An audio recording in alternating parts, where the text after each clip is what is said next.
Welcome to my YouTube channel, Dave D Fishing. So in this video, we're going to be doing a very brief review of this Daiwa Emcast Bite and Run 3000, very small free line or Baitrunner style reel. So this thing is pretty nice. So let me give you more of a close-up of what this thing looks like and just go through what I like about it and see if I find anything that I don't like.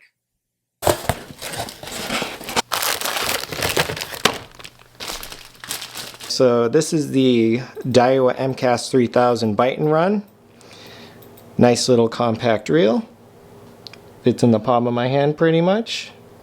Alright, so I'm going to start at the top and work my way down. So it has this nice large knob at the top, and I feel like I can get 2 fingers in there, nice and easy, and spin this thing. So it has a pretty large diameter knob or drag adjustment on the top, which is excellent. Makes it nice and easy. I feel like some reels have a little tiny drag knob at the top, and it's not fun to be fiddling with that. So I'm going to see how sensitive this thing is to drag adjustment. So I'm going to tighten this down to a good tension right there. Sort of tight. I'm going to see how sensitive this thing is to knob adjustments. I'm going to turn it, quarter turn. A little bit of change. Alright, so that's pretty good. I'm impressed with that. Yeah, it's definitely, those small adjustments are making a decent or significant amount of change, which is awesome. So if you're playing a fish, you don't have to do these multiple turns on it to get any change out of your drag, whether you be loosening it or tightening it. Alright, so the spool is aluminum. It has a pretty nice finish on there. And it also came with the spare spool tucked in this nice little cardboard tube, which is awesome.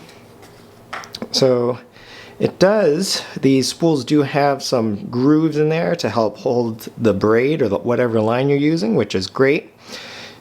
Trying to see anything else special with this. Nothing else special. So you might notice that the spool itself, the line capacity seems pretty shallow, which is normal for bite and run reels or anything with the live, like the bait runners and that type of thing. And they're going to be shallow just because there's more internal components on there.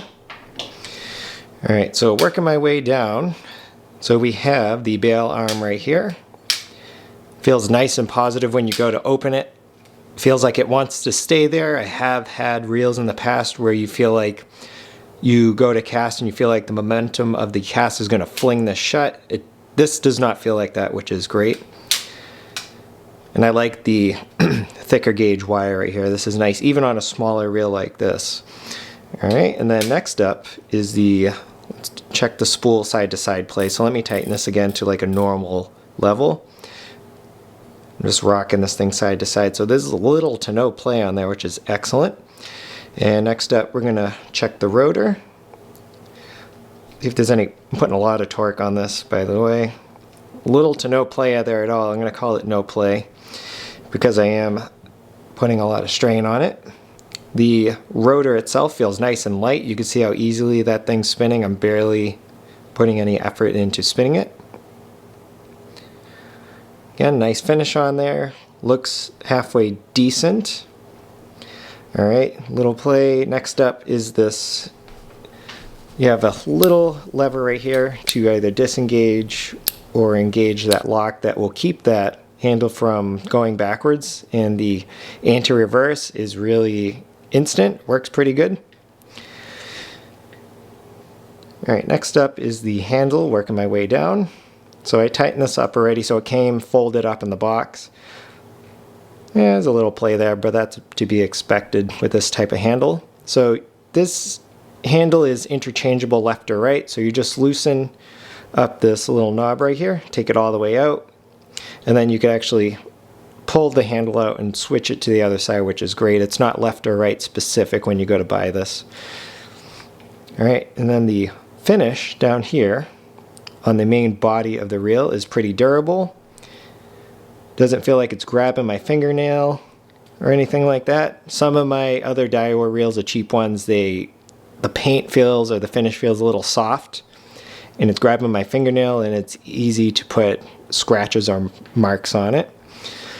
All right, so let's see. Next up, we actually have the bite and run system down here. So all those components are at the bottom from here down. So to engage the bite and run system, you flip this lever down.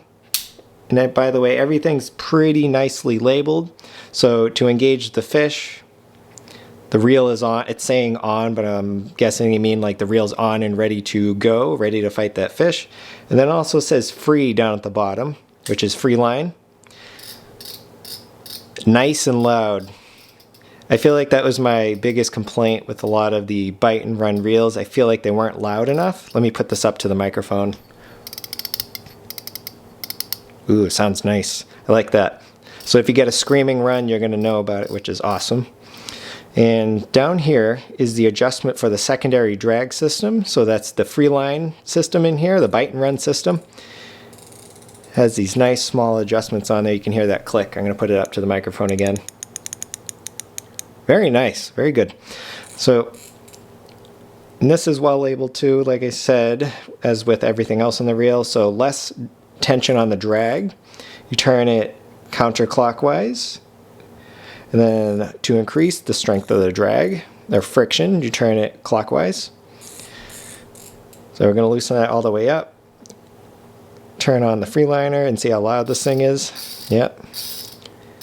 Yeah, nice and loud, very good. I'm going to turn it a little bit, see if it makes a difference. Definitely does, that's great.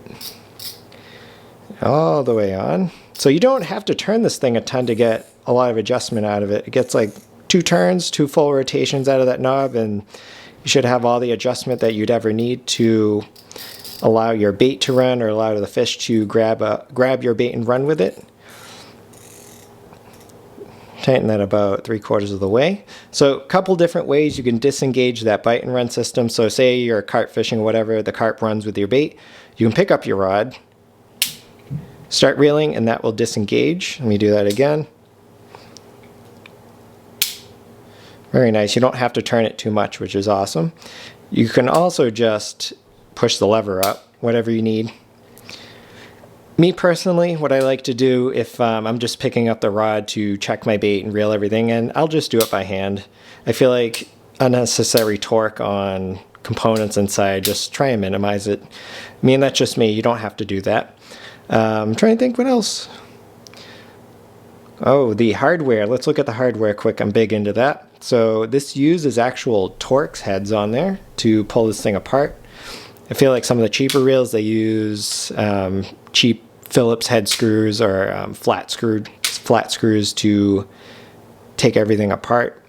I'm not going to rip this thing apart and show you the inside because it's brand spanking new. I have Daiwa Black Widow bite and runs with pretty cheap hardware on there, but you can look at that video. It's in the playlist of reviews.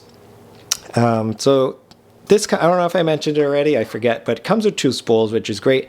So I'm going to put braided line on one spool, and then I'm going to put monofilament on the other. So I plan on putting 10-pound test braid on one, and then maybe 6 to 8 pound test on the other. So a lot of these Baitrunner, bite and run, that type of, any type of reel where it has a free line mode on there, normally the capacity is less because there's so much more componentry going on, which is okay. So I don't expect this thing to fit a ton of line on there, whether it be braid or monofilament. So with this reel in particular, it goes by diameter of the line that you're putting on. So braid, if the line were 0.13 millimeters in diameter, it could fit 200 meters. So we're going to see how much 10-pound test it will use or put on there. I'm going to fill it all the way up with Daiwa braid, and I'll show you that in a second. Other than that, I don't have any complaints with it. So I'm going to be, again, using this for trout, just smaller freshwater fish, and maybe stocking some carp and canals and that type of thing. So I'm not using this big hulking 4000 or 4500 or 5000 series reel. So this is nice and compact. It's pretty light for what it is. Fits in the palm of my hand. This is great for trout, bass. I'd say any fish under 5 pounds, this should be fine. And it could definitely handle fish larger than that, provided you are good with managing drag. That's an important thing. A lot of people complain about not being able to fight the fish or the line snapping. Most of the time you can get that fish in if you properly play this, and obviously keep the fish away from snags, but that's on the operator of the fishing equipment. So, all right, let me get some line spooled up on here and see how it looks. I actually bought 2 of these things. So let me get some line on there. All right, guys, so I got okay, guys, so I got 2 spools of the reels. So because I got 2 reels, so I got 2 of them spooled up with Daiwa J braid, multicolor, obviously. Here it is. So it comes with 330 yards of line on there, and I used exactly half of this spool, 330 yards, so 165 yards between the 2 of them with absolutely no waste. Again, I'm using 10-pound test because I will be fishing for carp, probably in the canal, pickerel, who knows what. So I figured 10-pound test is a good starting point. So looks pretty nice on there. The line lay was actually pretty flat. I did not doctor that up with my hands. I just let the reel do its job and see how flat it lays, and it did a pretty good job. Yeah, I'm happy with that. So I didn't put monofilament on the other spools yet just because I don't have what I need. So yeah, good outcome. I am very happy with that. I don't have any complaints. I will be doing a probably 6-month review and then a 1-year review on these things, but I don't foresee any problems with it. As far as cons, I was thinking about, I don't see too much to complain about for the price of this thing. So maybe a little larger knob at the handle would be nice, but again, it is a cheaper reel. Other than that, I don't have anything else to complain about. So, all right, guys, so I hope you enjoyed this video, and I hope you found it somewhat useful. I just kept it basic for anyone just looking to buy their first Baitrunner, that type of thing. So, all right, guys, thank you.